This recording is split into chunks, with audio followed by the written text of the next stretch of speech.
નમસ્કાર વિદ્યાર્થી મિત્રો, આજે આપણે એક એવી કથા સાંભળવાના છીએ જે કોઈ સામાન્ય ઇતિહાસ કે પૌરાણિક કથા નથી. આ તો માનવ હૃદયની અતૂટ શ્રદ્ધાનું એક જીવંત, ધબકતું ઉદાહરણ છે. આપણી આ પારંપરિક ભારતીય લોકકથાનું નામ છે જનાબાઈનું દિવ્ય કાર્ય, શુદ્ધ ભક્તિની એક કથા. તો ચાલો કોઈ પણ જાતના વિલંબ વિના આ અદ્ભુત દુનિયામાં જઈએ. હવે જરા કલ્પના કરો, સવારના બરાબર 4 વાગ્યા છે. બ્રહ્મ મુહૂર્તનો એકદમ શાંત અને પવિત્ર સમય. ચારે બાજુ હજુ અંધારું છે, એકદમ ધીમો ધીમો પવન ફૂંકાઈ રહ્યો છે અને એ પવનમાં એક મંત્ર ગુંજી રહ્યો છે, વિઠ્ઠલ વિઠ્ઠલ પાંડુરંગ વિઠ્ઠલ. એક ગરીબ ગામમાં માટીની એક સાવ નાની ઝૂંપડીની બહાર માટીના દીવાના આછા અજવાળામાં એક સ્ત્રી બેઠી છે. એમનું નામ છે જનાબાઈ. એમને પહેરવા માટે સાવ ફાટેલી સાડી પહેરી છે અને એમના થાકેલા હાથ માટી અને ગાયના છાણથી ખરડાયેલા છે. પથ્થરની જૂની ઘંટીમાં તેઓ અનાજ દળી રહ્યા છે, પણ એમની આંખોમાંથી ભક્તિના આંસુ વહી રહ્યા છે અને હોઠ પર બસ પેલો મંત્ર જ ચાલુ છે. આ દ્રશ્ય જ આપણને કહી જાય છે કે સાચી ભક્તિને કોઈ બાહ્ય આડંબરની જરૂર નથી હોતી. ચાલો જોઈએ આપણો વિભાગ 1, અંધારી પરોળમાં ભક્તિ, ઈશ્વરનો સાક્ષાત્કાર. અહીં બે સાવ અલગ અલગ પરિસ્થિતિઓનો તફાવત ઉડીને આંખે વળગે છે. એક તરફ જનાબાઈની અત્યંત ગરીબી છે, શારીરિક કષ્ટ છે, ફાટેલી સાડી અને માટીવાળી ઝૂંપડી. પણ અચાનક જ એ અંધારી ઝૂંપડી એક દિવ્ય, સુવર્ણ પ્રકાશથી ભરાઈ જાય છે અને સાક્ષાત ભગવાન વિઠ્ઠલ ત્યાં પ્રગટ થાય છે.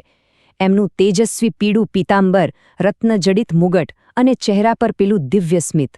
ખરેખર અહીં સૌથી મોટી વાત એ છે કે ઈશ્વર અને ભક્ત વચ્ચેની ખાઈ ભલે ગમે તેટલી મોટી કેમ ન હોય, શુદ્ધ ભક્તિ એ અંતરને એક જ ક્ષણમાં મિટાવી શકે છે. આ પછીનું દૃશ્ય તો સૌથી વધુ હૃદયસ્પર્શી છે. ભગવાન વિઠ્ઠલ માત્ર દર્શન આપીને અદૃશ્ય નથી થઈ જતા. ના, તેઓ તો જનાબાઈની બાજુમાં બેસી જાય છે અને પોતાના જ હાથથી અનાજ દળવામાં મદદ કરવા લાગે છે. એટલું જ નહીં, ભગવાન નાની માટીની ઝૂંપડી વાળે છે, એમના જૂના કપડાં ધોવે છે અને ઘરકામમાં પણ મદદ કરે છે. વિચારો તો ખરા, આખા બ્રહ્માંડના નાથ એક સામાન્ય સેવકની જેમ કામ કરી રહ્યા છે. જનાબાઈ તો ભાવુક થઈને એમના ચરણોમાં રડી પડે છે. જ્યારે પાછળ ઊભા દેવી રૂકમિણી આ દિવ્ય પ્રેમનું દૃશ્ય ખૂબ જ પ્રેમથી નિહાળી રહ્યા છે. આ ઘટના આપણને સ્પષ્ટ શીખવે છે કે ઈશ્વર કામને નહીં પણ કામ પાછળના ભાવને જુએ છે. તો હવે આગળ વધીએ વિભાગ 2 તરફ. ગાયના છાણની ચોરી, ગ્રામજનો દ્વારા ખોટો આક્ષેપ. વિદ્યાર્થી મિત્રો, અહીંથી આપણી વાર્તામાં એક જોરદાર વળાંક આવે છે. જ્યાં આધ્યાત્મિક શાંતિ હોય ને, ત્યાં લાલચ હંમેશા અડચણ ઊભી કરે જ છે. એક લાલચી સ્ત્રી જનાબાઈએ બનાવેલા ગાયના છાણા ચોરી લે છે. જ્યારે જનાબાઈ એનો વિરોધ કરે છે ને, ત્યારે એમને પંચાયત સમક્ષ ઊભા કરી દેવામાં આવે છે. પંચાયત અને ગ્રામજનો આ ગરીબ ભક્તની ખૂબ મજાક ઉડાવે છે. પણ કહેવાય છે ને કે સત્ય હંમેશા પોતાનો રસ્તો શોધી જ લે છે. જ્યારે પરીક્ષણ માટે લોકોને એ છાણા પોતાના કાન પાસે રાખવાનું કહેવામાં આવ્યું, ત્યારે તેમાંથી એક જાદુઈ અવાજ આવવા લાગ્યો, વિઠ્ઠલ વિઠ્ઠલ, જાણે કોઈ હૃદય ધબકતું ન હોય. આ ચમત્કાર સાંભળીને તો આખું ગામ સાવ સ્તબ્ધ થઈ ગયું અને બધાએ જનાબાઈ સમક્ષ 2 હાથ જોડી દીધા. હવે જોઈએ વિભાગ 3, ગુમ થયેલો સોનાનો હાર, શાહી આક્ષેપ. છાણાનો વિવાદ તો ઉકેલાઈ ગયો, પણ હવે એક બહુ મોટી આફત આવવાની હતી. ઘટનાઓ હવે ખૂબ જ ઝડપથી બદલાય છે. વહેલી પરોઢે જ્યારે પંઢરપુર મંદિરમાં પૂજારીઓ દરવાજા ખોલે છે, ત્યારે તેમને એક મોટો આઘાત લાગે છે. ભગવાન વિઠ્ઠલની મૂર્તિ પરથી શાહી વસ્ત્રો અને સોનાનો કિંમતી હાર ગાયબ છે. અને સૌથી મોટી નવાઈની વાત એ છે કે તેની જગ્યાએ ભગવાને જનાબાઈનો પેલો જૂનો અને ફાટેલો ભાબડો ઉઠ્યો છે. બસ, આ સમાચાર તો આગની જેમ આખા ગામમાં ફેલાઈ ગયા. બપોર થતાં સુધીમાં તો રાજાના સૈનિકો સીધા જનાબાઈની ઝૂંપડીમાં તલાશી લેવા પહોંચી જાય છે અને ત્યાંથી તેમને પેલો સોનાનો હાર મળી આવે છે. સાંજ પડતા તો ગ્રામજનોના મહેણા ટોણા વચ્ચે સાવ નિર્દોષ જનાબાઈની એક સામાન્ય ગુનેગારની જેમ ધરપકડ કરવામાં આવે છે. આ દૃશ્ય બરાબર બતાવે છે કે આપણી દુનિયા કેવી રીતે માત્ર બાહ્ય પુરાવાઓ પરથી ઉતાવળા નિર્ણયો લઈ લે છે. હવે આવે છે આપણો વિભાગ 4, ફાંસીના માચડે ચમત્કાર, શ્રદ્ધાની અંતિમ કસોટી. અને આ રીતે નિર્દોષ જનાબાઈને મૃત્યુદંડની સજા ફટકારવામાં આવે છે. અહીં એક બહુ મોટો પ્રશ્ન ઊભો થાય છે. શું અડગ શ્રદ્ધા ફાંસીના માચડા પર ટકી શકશે? વિચારો, એક તરફ રાજાની નિરપેક્ષ સત્તા છે, સૈનિકો છે, મોતનો ડરાવણો માચડો છે, અને બીજી તરફ માત્ર એક ગરીબ, એકલી સ્ત્રી છે, જેની પાસે પોતાની નિર્દોષતા સાબિત કરવા માટે ઈશ્વરના અતૂટ વિશ્વાસ સિવાય બીજું કશું જ નથી. જનાબાઈ બિલકુલ ડર્યા વિના, આંખો બંધ કરીને અને વહેતા આંસુઓ સાથે ભગવાનના ભજન ગાતા ત્યાં ઊભા છે. અને પછી એવું બને છે જેની કોઈએ સપનામાં પણ કલ્પના નહોતી કરી.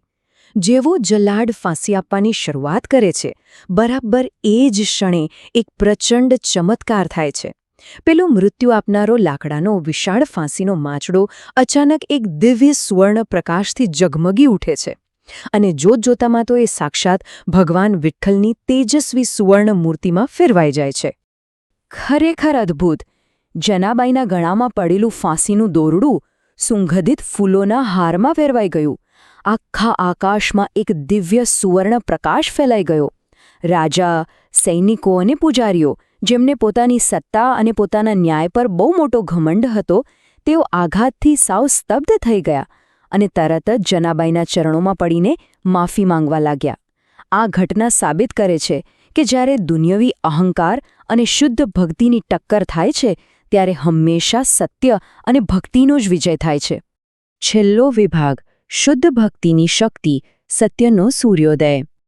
આ પ્રચંડ ચમત્કાર પછી બધું જ તોફાન શાંત થઈ જાય છે અને સત્યનો ઉદય થાય છે.